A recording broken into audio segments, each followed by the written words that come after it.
The movie explorer में आप सभी का स्वागत है। आज हम जिस फिल्म को एक्सप्लेन करेंगे उस फिल्म का नाम है द कर्स ऑफ ला एरोना। ये फिल्म द कंजूरिंग यूनिवर्स का ही एक पार्ट है, जिसकी कहानी मैक्सिकन दंत कथाओं पर आधारित है।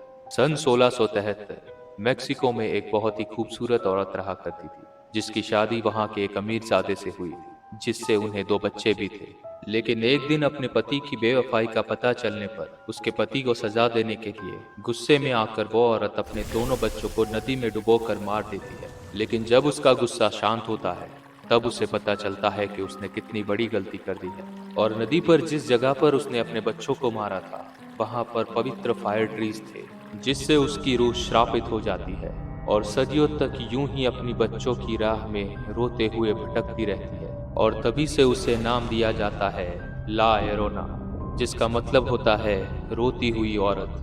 तब से कहा जाता है कि जो भी बच्चा ला एरोना को रोते हुए सुन लेता है, ला एरोना उसे अपना बच्चा समझकर उसके पास आती है। लेकिन जब उसे पता चलता है कि वो उसके बच्चे नहीं है, तब वो उन बच्चों को मार देती है। इस कहानी के 300 साल बाद सन 1973 में लॉस एंजलिस शहर में एक परिवार को दिखाया जाता है, जहां एना गार्सिया अपने दो छोटे बच्चे समांथा और क्रिस के साथ रहती है। एना शहर के चाइल्ड प्रोटेक्टिव सर्विस डिपार्टमेंट में काम करती है। एना एक सिंगल मदर है। उसके पति पुलिस डिपार्टमेंट में थे, जो अपनी ड्यूटी के दौरान शहीद हो गए। एना पर दो बच्चों को अकेले पालने की जिम्मेदारी होने की वजह से उसके बॉस डिसाइड करते हैं कि पेट्रिशिया नाम की औरत का एक पुराना केस वो अपनी नई एम्प्लॉय को देंगे। लेकिन एना कहती है कि पैट्रिशिया और उसके बच्चों को वो लंबे समय से जानती है और कोई नई एम्प्लॉय उसके जितने अच्छे से उस केस को हैंडल नहीं कर पाएगी। जिसके बाद एना के बॉस उसे वो केस वापस दे देते हैं। अगले दिन एना एक पुलिस अफसर के साथ पैट्रिशिया के घर जाती है, लेकिन पैट्रिशिया घबराई हुई है और उसे अंदर आने से मना करती है। तब एना पैट्रिशिया से कहती है कि वो बस ये देखना चाहती है कि वो और उसके बच्चे सुरक्षित है या नहीं। जिसके बाद वो वहां से चली जाएगी। जिसके बाद पैट्रिशिया सिर्फ एना को अपने घर में आने देती है। अंदर जाते ही एना देखती है कि घर में पैट्रिशिया ने बहुत सारी कैंडल्स जलाई हुई है और एक दरवाजे के ऊपर तंत्र विद्या करते हुए एक निशान बनाया हुआ है। और एना समझ जाती है कि पैट्रिशिया ने उसी दरवाजे के पीछे कहीं उसके बच्चों को छिपा रखा है।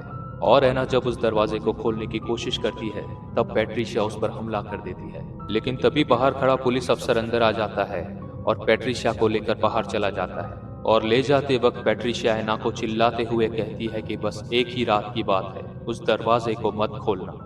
लेकिन उसी दौरान एना के हाथ उस दरवाजे की चाबी लग जाती है और एना उस दरवाजे को खोल देती है। और दरवाजे को खोलते ही पैट्रिशिया के बच्चे एना को कहते हैं कि दरवाजे को बंद कर दो, वरना वो उन्हें मार डालेगी। तब एना उन बच्चों को समझाती है कि अब डरने की कोई जरूरत नहीं है। इसके बाद उन बच्चों को चाइल्ड प्रोटेक्टिव सर्विस डिपार्टमेंट में ले जाया जाता है, जहां एना उन बच्चों के हाथों में जलने के निशान देखती है। तब बच्चे एना को बताते हैं कि ये ला एरोना ने किए हैं। लेकिन एना एक नास्तिक औरत है जो ऐसी बातों पर विश्वास नहीं करती है। इसके बाद एना जब अपने घर जाती है, तब वो अपने बेटे को उसके पति की पुलिस कैप पहने हुए देखती है, जिसे पहनकर वो खेल रहा है और अपने पिता की तरह एक बहादुर पुलिस ऑफिसर बनना चाहता है। और उसके बाद एना अपनी बेटी के बाल धो रही होती है और कुछ यूं अपने परिवार के साथ अच्छा वक्त बिताती है। लेकिन दूसरी तरफ आधी रात को ला एरोना पैट्रिशिया के बच्चों पर हमला कर देती है। जिसके बाद एना को फोन आता है कि पैट्रिशिया के बच्चों की लाश नदी के किनारे पर मिली है। ये खबर सुनकर पैट्रिशिया को बहुत दुख होता है। जिसके बाद वो अपने दोनों बच्चों को कार में बिठाकर अपने साथ ले जाती है और वहां पहुंचकर अपने दोनों बच्चों को कार में अकेला छोड़कर क्राइम सीन देखने जाती है, जहां पता चलता है कि दोनों बच्चों को नदी के पानी में डुबोकर मारा गया है। और तभी पैट्रिशिया वहां पहुंच जाती है, जो उसके बच्चों की मौत का जिम्मेदार एना को बताते हुए कहती है कि सिर्फ एक रात के लिए अगर उसने उसके बच्चों को बाहर ना निकाला होता, तो आज उनकी जान बच जाती और शायद हमेशा के लिए ला एरोना से भी छुटकारा मिल जाता। और वहां से जाते वक्त पैट्रिशिया की नजर एना की कार में बैठे उसके बच्चों पर पड़ती है। जिसके बाद एना का बेटा क्रिस कार से निकलकर क्राइम सीन को देखने जाता है। तभी क्रिस को उसके पीछे अंधेरे कोने में सफेद कपड़े पहने हुए एक औरत रोते हुए दिखती है। और जब क्रिस उसको पास से देखने जाता है, तब वो क्रिस का हाथ पकड़ लेती है और उसके छूते ही क्रिस का हाथ जल जाता है। क्रिस अपना हाथ छुड़ाकर गाड़ी की तरफ भागता है, लेकिन ला एरोना वहां भी पहुंच जाती है, जिससे क्रिस बहुत ही ज्यादा डर जाता है। लेकिन तभी एना वहां पर पहुंच जाती है, लेकिन क्रिस इसके बारे में उसे कुछ भी नहीं बताता है। अगले दिन एना चर्च के पास शहर के कुछ लोगों को इकट्ठा देखती है, जो पैट्रिशिया के बच्चों के लिए प्रार्थना कर रहे हैं। वहां एना एक तांत्रिक को देखती है, जिसका नाम रफाएल ओल्वेरा है, जो वहां खड़े लोगों का तंत्र उपचार कर रहा है। तभी चर्च के पादरी फादर पेरेज वहां पर आते हैं, जो एना को राफेल के बारे में बताते हैं कि वो कितना सक्षम तांत्रिक है। तब एना फादर पेरेज से ला एरोना के बारे में पूछती है और फादर पेरेज एना को ला एरोना की पूरी कहानी बताते हैं, जिसके बाद वो एना के परिवार की सुरक्षा के लिए अपना क्रॉस उसे दे देते हैं। और उस वक्त एना की बेटी समांथा घर पर अकेली है, जो स्विमिंग पूल के पास छाते से खेल रही है। तभी उसे ला एरोना के रोने की आवाज सुनाई देती है और तभी ला एरोना अचानक से उसका हाथ पकड़ लेती है, जिससे उसके हाथ पर भी जलने के निशान बन जाते हैं। और एना जब उससे उस निशान के बारे में पूछती है तब उससे कहती है कि वो गिर गई थी। और तभी डिटेक्टिव कूपर एना से मिलने आते हैं, जो एना के पति के दोस्त हुआ करते थे। वो पैट्रिशिया के केस में एना की मदद चाहते हैं। पुलिस को लगता है कि पैट्रिशिया ने ही अपने बच्चों को मारा है, लेकिन जांच में पता चला है कि पैट्रिशिया उस वक्त चर्च में थी और पुलिस चाहती है कि एना पैट्रिशिया से मिले, ताकि पैट्रिशिया गुस्से में आकर अपना गुनाह कबूल कर ले। जिसके बाद तांत्रिक रफाइल को चुपके से पैट्रिशिया के अपार्टमेंट में जाते हुए दिखाया जाता है, जहां से वो किसी चिपचिपी चीज को एक बोतल में भर के ले जाता है। और उस वक्त एना अपने घर पर जब पैट्रिशिया की फाइल को देख रही होती है, तभी उसे कुछ आहट सुनाई देती है। वो जाकर देखती है तब उसका बेटा क्रिस नींद में चल रहा होता है। एना जब उसे वापस सुलाने ले जा रही होती है, तभी जोर की हवा चलती है और दरवाजा खुल जाता है। एना तुरंत ही दरवाजा बंद कर देती है और जब वो अपने कमरे में जाकर देखती है तो देखती है कि पैट्रिशिया की फाइल पूरे कमरे में बिखरी पड़ी है। एना समझ जाती है कि घर में कोई और भी मौजूद है और एना को अपनी बेटी के कमरे में ला एरोना दिखती है। एना जब कमरे की तरफ बढ़ती है तो दरवाजा अंदर से बंद हो जाता है और अगले ही पल ला एरोना एना के सामने आ जाती है। एना बेसबॉल बैट लेकर उस पर हमला करती है और कहती है कि वो वहां से चली जाए। तभी बच्चे जाग जाते हैं और ला एरोना वहां से गायब हो जाती है। जिसके बाद एना अपने बच्चों को अपने कमरे में सोने ले जाती है और पूरी रात जागते हुए बिताती है। और अगली सुबह एना पैट्रिशिया से मिलने जाती है, जो पुलिस कस्टडी में है। एना पैट्रिशिया से कहती है कि वो बस अपना काम कर रही थी। उसे लगा कि पैट्रिशिया शायद अपने बच्चों को नुकसान पहुंचा रही है और वो बस उसके बच्चों को बचाना चाहती थी।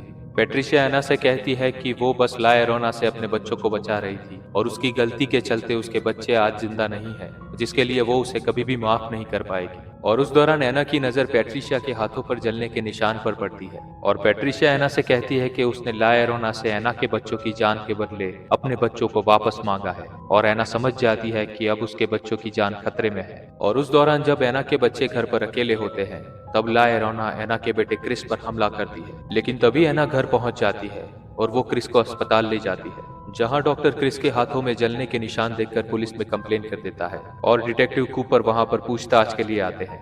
और वहां से जाते वक्त वो एना से कहते हैं कि पैट्रिशिया के खिलाफ कोई सबूत ना मिलने पर उन्होंने उसे रिहा कर दिया है। उनके जाने के बाद जब समांथा बाथरूम में अकेले नहा रही होती है, तब एना अपने बेटे क्रिस से उस जलने के निशान के बारे में पूछती है और क्रिस उसे इस बार सब कुछ बता देता है। और तभी ला एरोना समांथा पर बाथरूम में हमला कर देती है और जब एना समांथा को बचाने जाती है, तब ला एरोना एना पर भी हमला कर देती है, जिससे एना के हाथ पर भी जलने के निशान बन जाते हैं। जिसके बाद एना अपने बच्चों को लेकर फादर पेरेज से चर्च में मिलने जाती है, जहां फादर पेरेज एना से कहते हैं कि ऐसी शक्तियों का सामना करना उनके बस की बात नहीं और वो एना को तांत्रिक रफेल के पास भेजते हैं, जहां तांत्रिक रफेल उनके हाथों में जलने के निशान देखकर उनकी मदद करने के लिए मान जाते हैं और जाने से पहले कुछ सामान के साथ एक कांच की शीशी भी साथ में ले लेते हैं। जिसके बाद वो एना के घर जाकर अंडों के इस्तेमाल से कुछ अनुष्ठान करते हैं, जिससे पता लगाया जा सके कि इस घर में कोई बुरी आत्मा है कि नहीं। और तभी टेबल पर रखे सारे अंडे अपने आप ही फूट जाते हैं, जिसमें से काला लिक्विड निकलता है,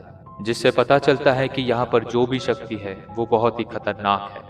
जिसके बाद तांत्रिक रफाइल रात होने से पहले अपने साथ लाए हुए पवित्र सामान से पूरे घर में एक सुरक्षा घेरा बनाते हैं, क्योंकि रात होने के बाद ला एरोना की शक्तियों का सामना करना नामुमकिन है। जिसके बाद वो अपने साथ जो शीशी लाए थे उसमें ला एरोना के आंसू है, जिसे वो पवित्र करते हैं ताकि उसके बाद वो उसे उसी के खिलाफ इस्तेमाल कर सके। जिसके बाद तांत्रिक रफाइल अपने साथ लाए हुए लाल लकड़ी के क्रॉस के बारे में बताते हुए कहते हैं कि ये फायर ट्री की लकड़ी से बना हुआ है। कहा जाता है कि ला एरोना जब अपने बच्चों को डुबोकर मार रही थी, तब फायर ट्रीज रो रहे थे।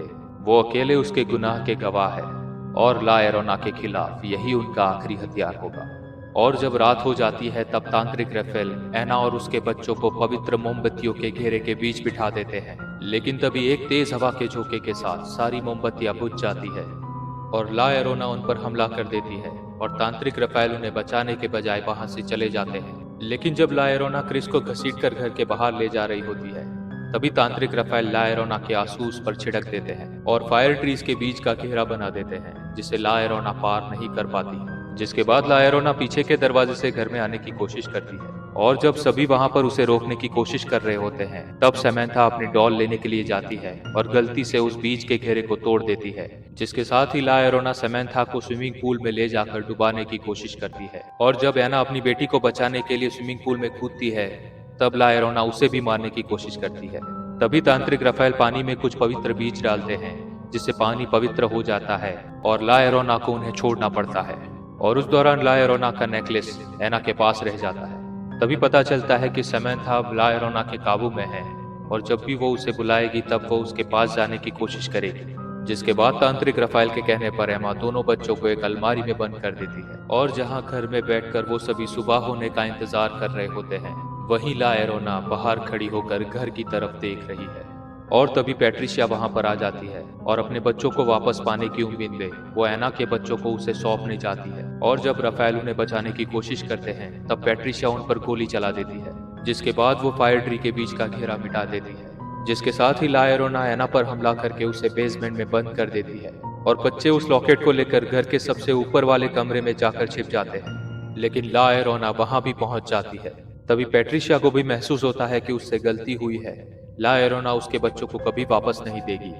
तब वो एना को बेसमेंट से बाहर आने में मदद करती है। उसी दौरान जब ला एरोना बच्चों को मारने जा ही रही होती है, तब क्रिस उसका लॉकेट उसे दिखाता है, जिसे देखकर ला एरोना इंसानी रूप में आ जाती है।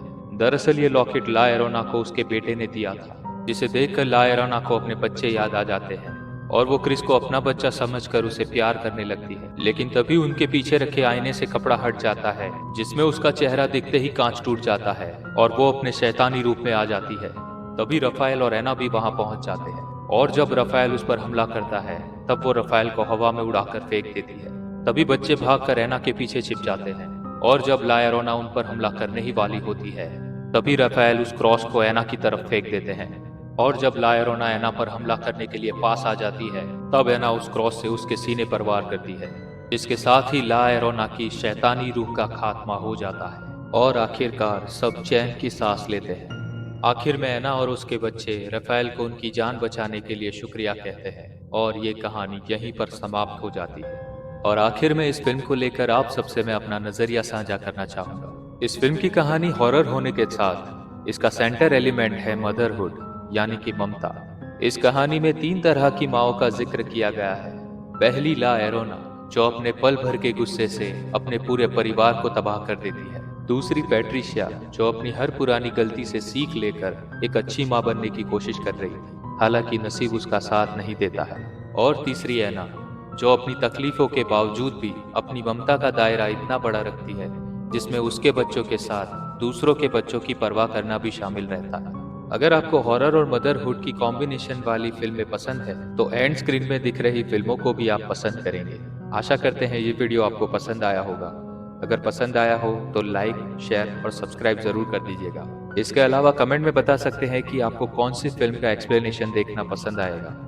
तब तक के लिए आप सभी का धन्यवाद।